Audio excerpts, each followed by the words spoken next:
Hey, good morning. Well, here we are. Welcome back, Not Biker USA. Hit that subscribe button, thumbs up, pass it on, share it out. Yippee-ki-yay, blah, blah, blah. Today's topic: what has ADV, adventure bike riding, taught me? So I've been on this Himalayan now, March, April, May, June, July, 5 months. So 5 months, and we're just about to close in on 1,300 miles. I did take a adventure rider course, highly recommend it, from the MSF. And from street riding to ADV riding, do things translate? And what are the differences that off-road has taught me from street riding? So first thing, right, terrain.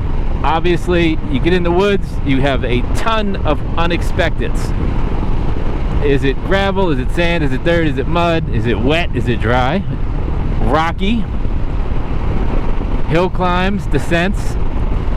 All of those things require different type of riding.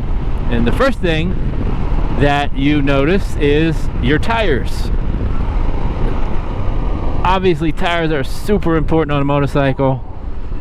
On the pavement, probably the most important, right? The contact patch between you and the ground. But off-road, it's that much more important to make sure you have that traction so you don't lose that rear end or that front end doesn't slide out from you while riding. So I have these stock CEAT, C-E-A-T tires on the Himalayan. They're probably a 70-30 and they're admirable. Okay, they are serviceable, but I'm going to run them through. I'm probably going to get about 5,000 miles out of them. And then, as I said prior, I'm going to go with those Bridgestone Battle Axe 41s.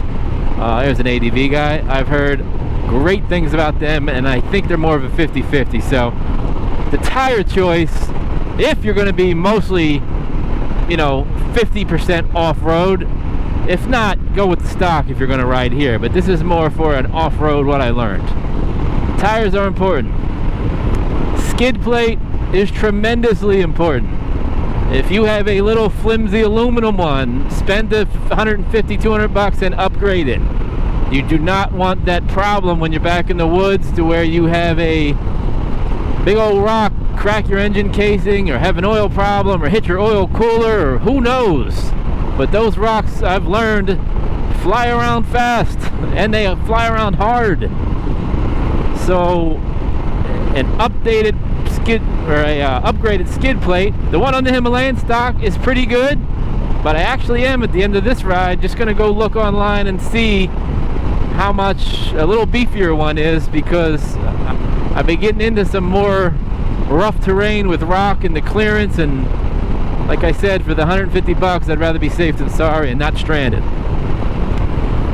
Now, as far as the riding itself, this here, what are we cruising along, 4th, 5th gear, just meandering down, right?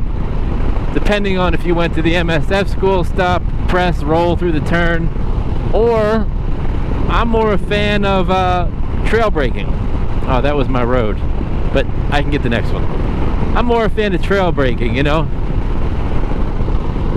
obviously it's called trail braking for a reason. So on the trail, I disengage the ABS, which helps you slide that back end around, which you can't do on the pavement, or you don't want to do, let me say, because you want traction at all times. But you want to disable that traction in the rear because it actually helps you steer that rear around when you get into dirt and you're not spinning your wheels.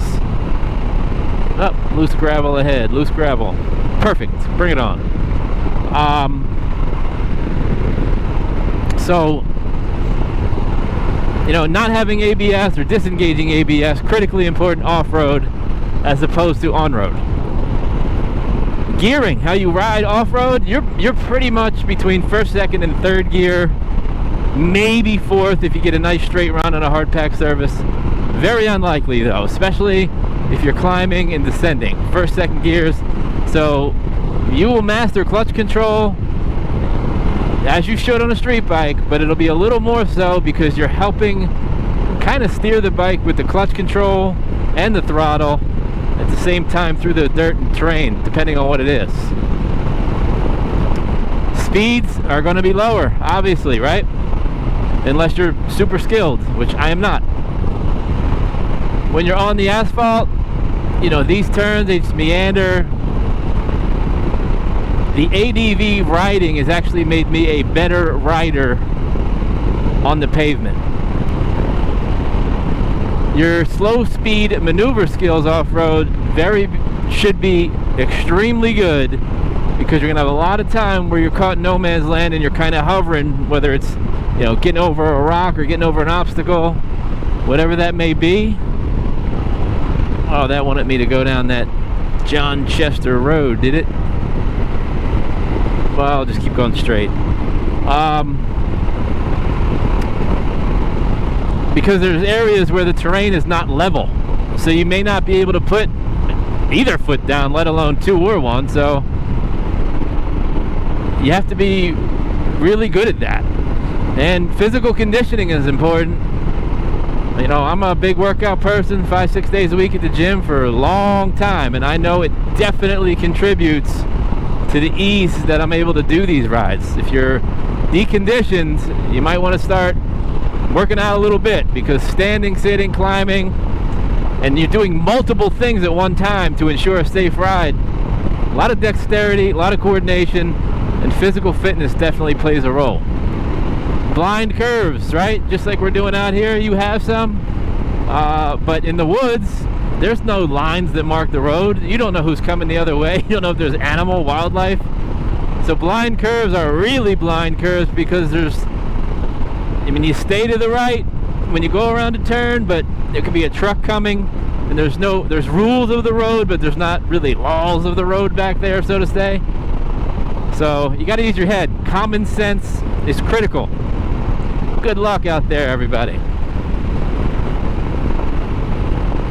So let me know if you're an ADV rider, some of the things, especially if you have a lot more experience than me. As I said, 5 months in, just some of the things I'm sharing along with you. If you're thinking about getting off-road, do it.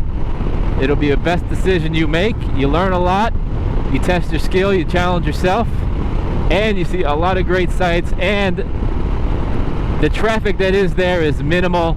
You don't have driveways, you don't have merge ramps, you don't have people texting on their phone. So from a safety standpoint, there's a lot safer environment back there when it comes to those items. Now, there are different dangerous issues, as we discussed, but if you're under control with your speed and you're paying attention, you control those pretty much. Whereas out here, sometimes you're at the mercy of other people and their cars and their phones and putting on makeup or whatever else they're doing. So just a little quick one to share what I've learned off-road on my Royal Himalayan. So get on the bike, pavement or dirt, ride it. See you later. Thanks for watching. Don't forget,